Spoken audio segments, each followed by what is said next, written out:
د شریعت غږ راډیو درنو او قدرمنو اورېدونکو سلامونه، مینه او پیرزوینې مې ومنئ. په دې هیله یم چې ټول به روغ جوړ اوسئ او د صحت جامې به مو پر تن وي. همدا شیبه ستاسې د خپلې خوښې د ستورو مزل د خپرونې وخت راورسید. د نن خپرونې کوربه مو بیا هم د تل په څیر زه عمران الدین نیکمل یم. درنو اورېدونکو، نن د ستورو مزل په خپرونه کې د سلطان نورالدین محمود زنګي د داستان یا ناول 10مه برخه دراوروم. خو وړاندې له دې چې د 10مې برخې د نشر ور پرانیزمه، ورځم لومړی د تېرې برخې وروستۍ جملې دراورومه چې تېره برخه په کومو جملو پای ته رسېدلې وه. خو درنو اورېدونکو، یوه هیله له تاسې هم لرم چې د خپرونه هم را سره د نورو خپرونو په څیر تر پایه پورې واورئ او ما یوازې پرې نږدئ. تاسې د سلطان نورالدین محمود زنګي د داستان یا ناول په تېره 9مه برخه کې اورېدلي و چې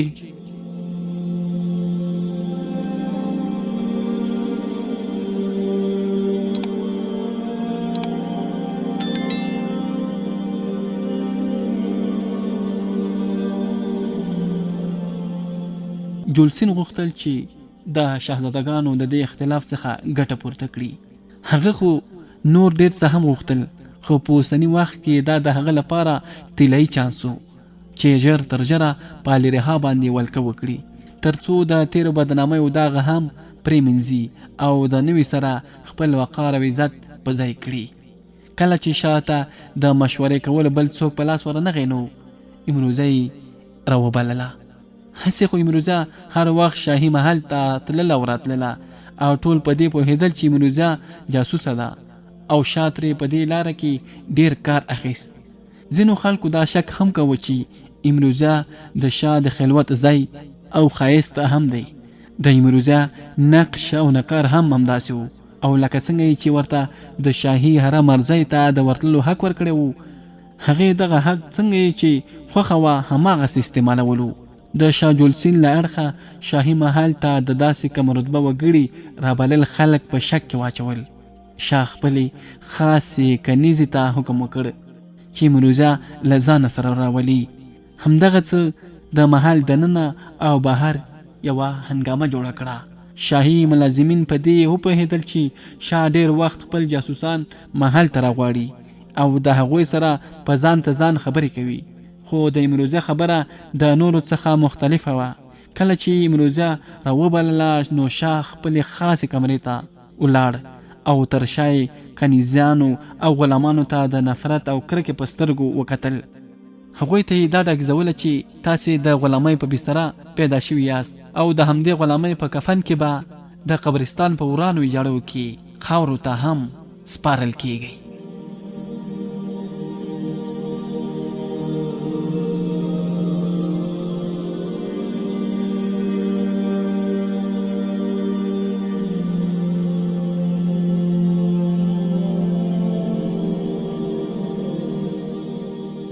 قدرمن اورېدونکو، تاسې واورېدل چې تېره 9مه برخه په کوم ځای پای ته رسېدلې وه.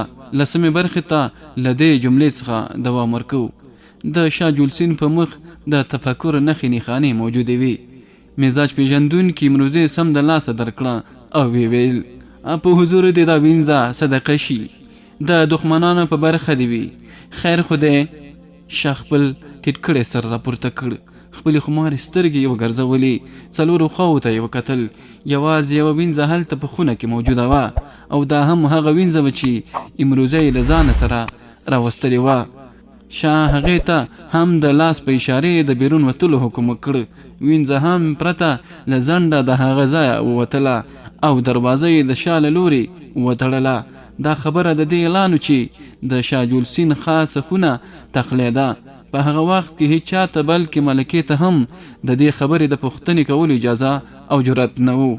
شاه جولسین ورته په غمجن اواز سره وویل: امروزه موږ په یوې ستونزه کې راښکېل شوي یو. کنیزه دې په خپل ټول وجود سره حاضره ده. حکم وکړه حضوره.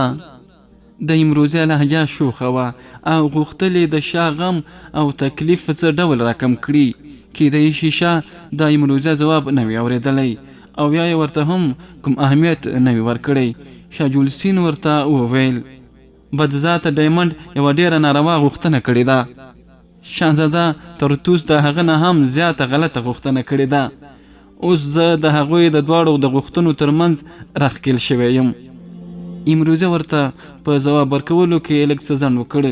غوښتل چې شاه پخپله د دې غوښتنې په اړه هغې ته څرګندونه وکړي، خو کله چې د هغه له اړخه مکمله چوپتیا پیدا شوه نو امروزه په خبرو پیل وکړ. علي جنابه، حکم وکړه چې وینځه دې په دې لړ کې څه خدمت کولی شي؟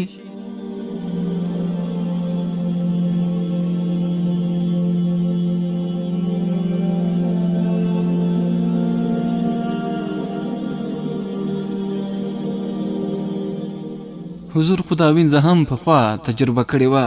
زه به هڅه وکړم چې د شاه د مزاج او طبیعت په مطابق وخېژم او د دښمنانو د سترګې اغزی وګرځم. خو موږ په همدې خاطر دلته رابللې که نه؟ هیلهمند یم چې ته به راته د دې ستونزې نه د وتلو کومه معقوله لاره وښیې. د شاه لهجه ژوره او مفهومه وه. د شاه سترګې په امروزه نښتې وي او ورته ویل، تا ته څرګنده ده چې موږ ته د الرها په لور د لېږلو لپاره ټاکلې. امروزه ورته سم د لاسه ځواب ورکړ او ورته ویل، هو علي جنابه، ما ته څرګنده ده. ما ته دا هم معلومه ده چې هلته په الرها به د ارمانیانو د مشر ډایمنډ سره خبرې کوم او هغه به په شیشه کې باسم. په دې اړه دې په ذهن کې نور هم څه شته؟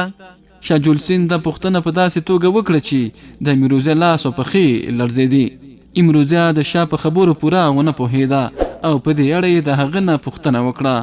الرها ته د هغې د لېږلو نه اخوا به د پاشا نور څه مقصد وي؟ امروزه خپله خبره را جوړه کړه او ویل، علي جنابه، زه ستا د خبرې په مقصد ونه پوهېدم. تاسې چې کوم حکم کړی وو ما د هغې حکم د تکمیل لپاره ذهن په کار اچولی وو. په دې خاطر مې ستاسو دې خبرې ته توجه ونه شوی کړی. ممکن ده چې ستا توجه هغه لوري ته نه وي ورګرځېدلي، خو داسې جاسوس ته دا اړینه ده چې وپوهېږي چې تا سره هغه لوري ته د تللو لپاره ما ولې شبلې ټاکلې ده. د شاه په مخ نری شانته خندا را پیدا شوه. په امروزه سر وګرځېد. دا خبره خو په رښتیا هم د فکر کولو وه. شاه جلسین امروزه او شبلې ته جدا جدا کار وسپاره. د دې ترڅنګ یې دې دواړو ته د دې خبرې تاکید هم کاوه چې یو د بل د کاره به یو بل ته څه نه وایي.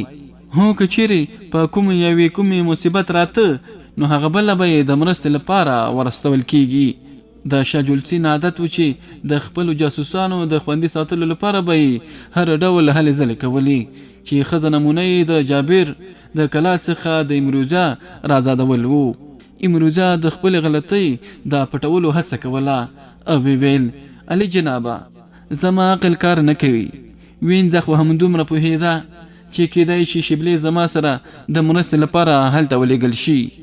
شاه ورڅخه په خندا کې یوه بله پوښتنه هم وکړه، تا په دې خبره هم فکر کړی دی چې دا الرها معامله دومره مهمه ده، خو موږ ولې هغه دومره ځنډولې ده؟ ما ته د خپلې بې عقلۍ احساس شته علي جانه. زما فکر بالکل هغه خواته نه دی شوی.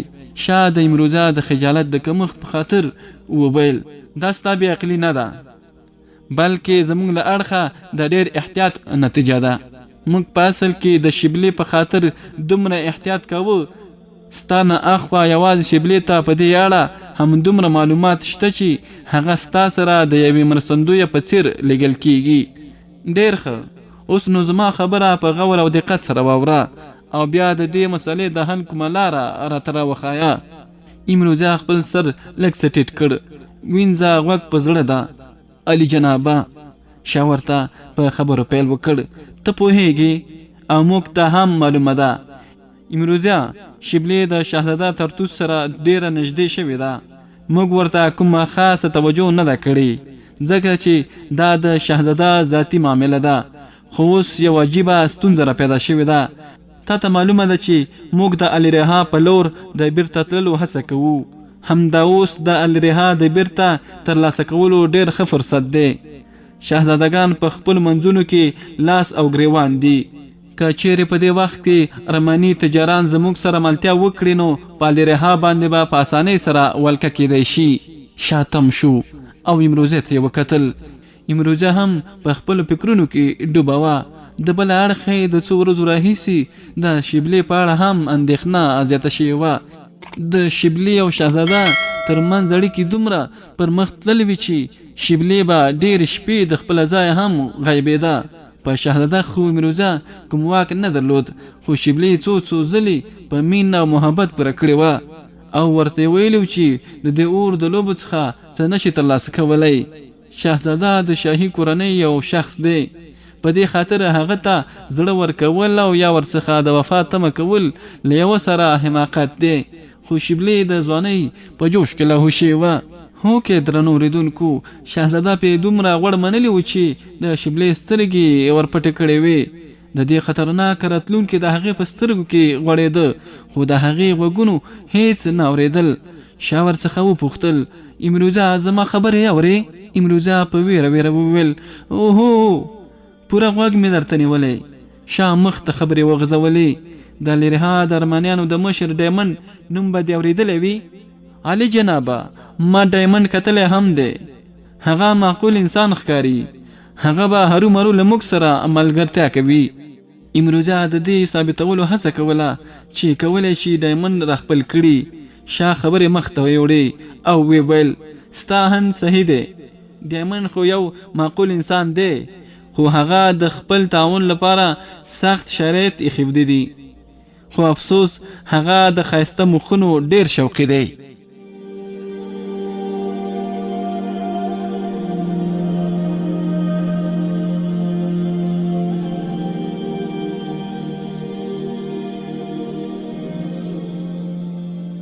امروزه لږ څه وشرمېده. هغه داسې وپوهېده چې شاه د هغې په لور اشاره کوي. حال دا چې شاه د شبلې په اړه خبره کوله، داسې معلومیږي چې هغه چیرې شبلې کتلې وي.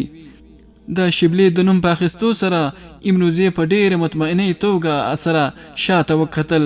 علي جنابه، آیا ډایمنډ شبلې خوښوي؟ شاه هسې درواغ ویلي وو. هغه خو په اصل کې شبلې ډایمنډ ته د تحفې په ډول وړاندې کړې وه. کیدای شي چې ډایمنډ شبلې خوښه کړې وي، خو په دې اړه زه په ډاډ سره څه نشم ویلی. خیر، دا خو وروستۍ خبره ده. په دې وخت کې مهمه خبره دا ده چې ډایمنډ غوښتنه کړې چې کوم پلاوی چې د هغه سره د خبرو اترو لپاره الرها ته ورځي، نو په هغې کې شبلې هم شاملوي. امروزه سمدلاسه وویل، علي جنابه، دا خو ستونزمنه نه ده، بلکې ډېره ښه خبره ده. په پلاوي کې خو ما هم لیږئ، خو که چیرې شبلې را سره یو ځای ولېږئ نو زه به یې خیال ساتم. شاه په خلاصه توګه خبره را وسپړله. زه هم دا غواړم امروزې، خو اوس د ترتوس ستونزه ده. زه پوه نه شوم علي جنابه، شهزاده څه غواړي؟ شاه ورته وویل، هغه ضد کوي چې د شبلې سره به هغه هم الرها ته ولاړ شي. ته او شبلې خو د یو مهم کار د انجامولو لپاره هلته ورځئ. څرګنده ده چې تاسو به الرها ته د ورننوتلو نه مخته خپل شکل او صورت بدلوئ، او بیا د دې معلومات هم نشته چې هلته به څه کیږي. معلومه نه ده چې د 2 یا 3 4 ورځو لپاره به غذا هم درته رسیږي او کنه. تاسو دواړه خو اوس په غوسونکي یاست، خو شهزاده د دې شیانو طاقت او توان نه لري او نه پوهیږي چې په څه ډول د داسې حالاتو مقابله وکړي. امروزه هم په فکر کې ډوبه شوه، ځکه د هغې هم په شهزاده زور نه رسېده چې ایسارې کړي. شهزاده خو هم نشم تم کولی او نه یې بوتلی شم. امروزه خپله مجبوري بیان کړه. شاه په قهرولې ژبه وویل، شبلې خو پوهولی شي که نه؟ هو علي جنابه، زه هغه کنټرولولی شم. شاه ورته په ډېره ناقراره لهجه وویل، امروزه ته خو پوهه یې، شبلې هم پوهه کړه چې د شهزاده نه ورڅخه څه نه ترلاسه کیږي. د هوا پسې منډې وهل بې ګټې دي. بیا به په الرها کې ډایمنډ او شهزاده سره مخامخ کیږي.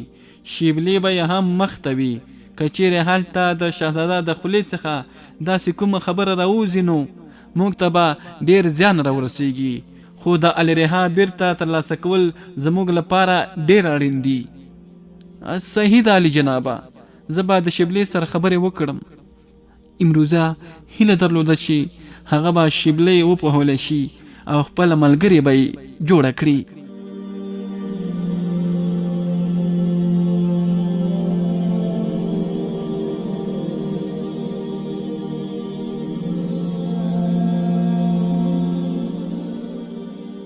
شبلې ته په دې خبره د پوهېدو اړتیا وه چې د شهزاده ترتوس د شان و شوکت نه اغېزمنه نشي.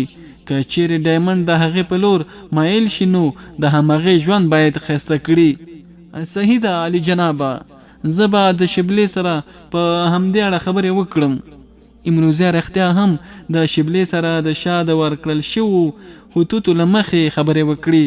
امروزه ورته په ډېره مینه وویل: شبلې، ته پوهېږې چې ما ته څومره ګرانه او محبوبه یې؟ شبلې امروزې ته په اندېښمنه توګه وکتل او ورته ویل: خورجانې، دا څه وایې؟ ما خو هېڅکله هم ستا د مینې او محبت نه انکار نه دی کړی، نن څنګه دا ډول خبرې کوي؟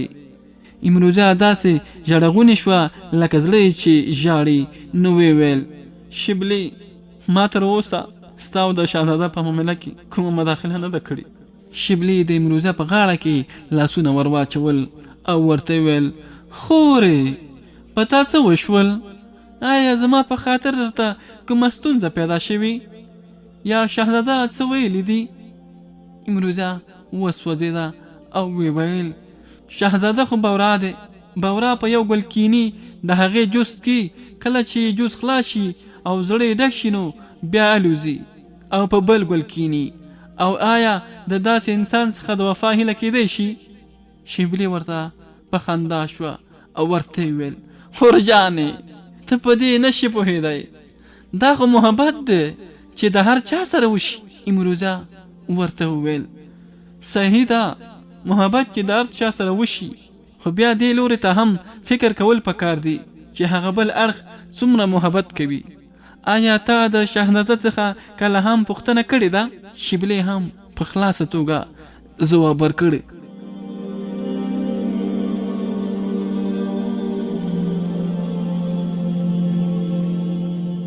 پوښتنه خو مې نه ده کړې، خو زه پوهېږم چې شهزاده زما سره ډېره زیاته مینه کوي. د امروزه په لهجه کې مینه او قهر دواړه را لړلي وو. ورته ویل: د هغې د انجام په اړه دې هم فکر کړی؟ په محبت باندې په تکیه کولو سره ژوند مخته نه ځي، زما کوچنۍ خورجانې. شبلې په ډېره حیرانوونکې توګه امروزه ته وکتل، ځکه په لومړي ځل امروزه ورته داسې څرګنده وینا کوله. هغې دا فکر کاوه چې د شهزاده ترتوس سره به همداسې په خوشحالۍ او خندا ژوند تیریږي، خو اوس د امروزه خبرو د هغې په زړه کې ځای نیولی و. شبلې ترې په ډېره غمجنه لهجه وپوښتل: خورجانې، زه څه وکړم؟ امروزه غوښتل چې هغه د حقیقت مخ ته راوړاندې کړي. نو ورته یې وویل: آیا شهزاده درته ویلي دي چې هغه به دې خپله ناوې کړي؟ شبلې به د خپلې مشرې خور سره نخرې کولې، جنګ جګړه به یې ورسره کوله او کله کله به یې سخت ځواب هم ورکوه. خو نن داسې معلومېده چې امروزه یې په اصلي رګ باندې لاس ایښودوي. زه به هرومرو ترې وپوښتم او پرېکړه به همدا نن وکړم.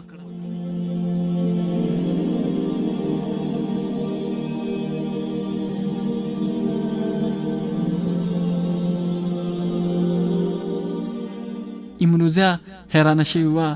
هغې فکر کاوه چې شبلې به یې د مشورې کلک مخالفت وکړي. ته خو به هرومرو هغه وپوښتې، خو یوه خبره په یاد ساته: که چیرې شهزاده څه اخوا دېخوا ځواب درکړ نو بیا یې په غم کې مه اوسه. نه په زه خو هسې لوېدلې نه یم. شبلې خپلې مشرې خور ته لنډ ځواب ورکړ او بیا چوپ شوه. امروزه هم نور ونه غوښتل هغې ته څه ووایي، په دې خاطر ترې بلې لوري ته روانه شوه. شبلې تر یوه وخته پورې ځان ته ناسته وه او د خپل ځان سره نښتې وه. بیا راپورته شوه او نیغه د شهزاده کور ته ورغله. دا حویلۍ نه وه بلکې یو ستر شاهي محل و. دلته شهزاده ترتوس اوسېده. د حویلۍ ترمنځ یو ستر میدان و چې شهزاده پکې د خپل ملګرو سره عسکري تمرینات کول.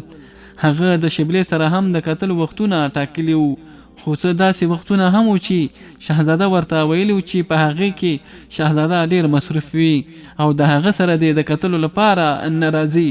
کله چې شبلې د شهزاده محل ته ورسېده نو اتفاقا دا هغه وخت و چې شهزاده پکې شبلې د راتلو څخه منع کړې وه. خو په دې وخت کې شبلې بې هوشه شانتې وه. د هغې په وجود کې اور بل شوی و. د حویلۍ ټولو خلکو شبلی پیژندله. هغوی د شبلی د کتلو سره سم هغې ته دروازه پرانسته او شبلی هم د ټولو کوڅو څخه په راتېرېدو سره د شهزاده هغې ځانګړې کوټې ته ورسېده چې تل به یې ورسره پکې لیدل کاتل کول. په دروازې یوه جالۍ پرده راخپره شوې وه او د خونې څخه د ساز اواز څپې بیرون راوتلې. شبلی پښه نیولې شوه. دا خو د شهزاده د مصروفیت وخت دی. په دې وخت کې د سازو اواز له کومه راغی. شبلی د پردې یوه برخه پورته کړه او دننه یې وکتل. د کتلو سره سم په ټول وجود اور ولګېد. په کوټه کې سندرې ویل کېدې. شهزاده په یوه هسک ځای ناست و او ترڅنګ یوه نازنینه نجلۍ ناسته وه. دغې نازنینې به د شرابو جامونه شهزاده ته وړاندې کول. د شبلی زړه په هماغه ځای کې په لړزه شو. سر پې داسې وګرځېد لکه زلزله چې وي. زړه یې غوښتل چې پرته له کومې خبرې بیرته استنه شي، ځکه چې هغې چې د شهزاده څخه کومه پوښتنه کول غوښتل د هغې نیمایي ځواب خو ورته ترلاسه شوی و. شبلی خپل ځان سنبال کړ. نن باید هغې پرېکړه کړې وه څوک چې په جرم ککړ کتلی وي ولې به یې هغه همداسې پرېښود. شبلی خپل ځان په ډېره مشکله توګه کنټرول کړ. دننه ورغله او ورته وویل آیا زه دننه راتلی شم؟ شهزاده ترتوس د هغې د دې اواز د اورېدو سره سم حیران شو، خو کله چې په شبلی سترګې ونښتې نو د لاسو څخه یې ډک جام په ځمکه راپرېوت. ته شبلی ته؟ د شهزاده اواز په لړزېدو شو.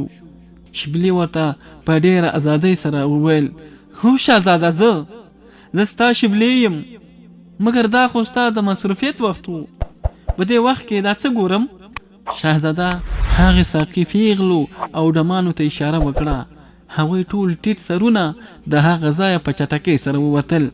شهزاده ورته په ناخوښه لهجې سره وویل شبلی ته باید په دې وخت کې دلته نه وې راغلی.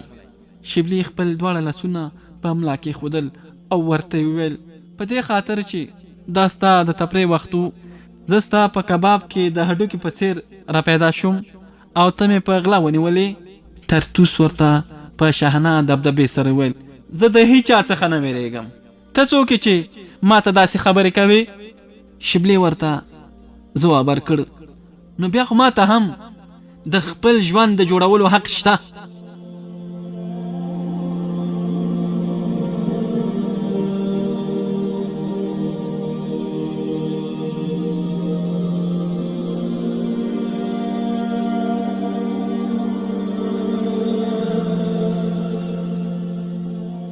د ستورو مزل د خپرونې درنو او قدرمنو اوریدونکو، دا وه د سلطان نورالدین محمودزنګي د داستان یا ناول لسمه برخه. دا چې په راتلونکي برخه کې به له کومو پیښو او موضوعاتو سره مخ شو هغه به په راتلونکي 11مه برخه کې واورو. په همدې ځای درنه زه عمران الدین نیکمل اجازه غواړم تاسو چې هر چېرته سه خوشحاله او سوکاله ژوند ولرئ، خو موږ در سره هم په دعاو کې یاد ساتئ. الله مو مل ښه وختونه ولرئ.